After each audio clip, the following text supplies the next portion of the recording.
ஒரு பாத்ரூம் போன கூட ஒரு பாத்ரூம் போக விட மாட்டேங்கிறாங்க மேடம். எந்த பாத்ரூம் நாங்கள் 10 ரூபா தான் கொடுக்க போறோம் மேடம்.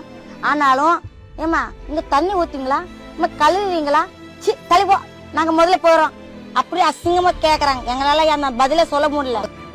தப்பு பண்றவங்க எல்லாருக்கும் அந்த பழி சொல்லுவாங்க. நான் ஒருத்தவங்க எதுவும் எடுத்துட்டு போயிட்டாங்கன்னா நம்ம அந்த ரூட்ல போறோம்ல, போகும்போது பிடிச்சிக்குவாங்க. டேய் நீ தானே அன்னைக்கு வந்த, நீ தானே அன்னைக்கு வந்து எடுத்துட்டு போன, என்கிட்ட கேமரா இருக்குது அண்ணா, எங்க கேமரா இருக்குது இல்லண்ணா, அவங்க பேசு பாருங்க. நான் சொல்ல இல்லடா நீ தான் சொல்லி சில பேர் அப்படி பேசுறவங்க இருக்கிறாங்க. சில பேர் பிடிச்ச உடனே அடிக்கிறதா பாப்பாங்க. நம்ம வீட்டுக்காரர்கிட்ட வாப்பா நம்ம போய் சின்ன பாத்துட்டு வரலாம் சொல்லி கூப்பிட்டுட்டு போனாலும் உள்ள போகும்போது அப்பா டிக்கெட் இல்லம்மா, காலி ஆயிடுச்சுமா, அவ்வளவுதான் குளோஸ் ஆயிடுச்சுமா அப்படின்னு சொல்லுவாங்க.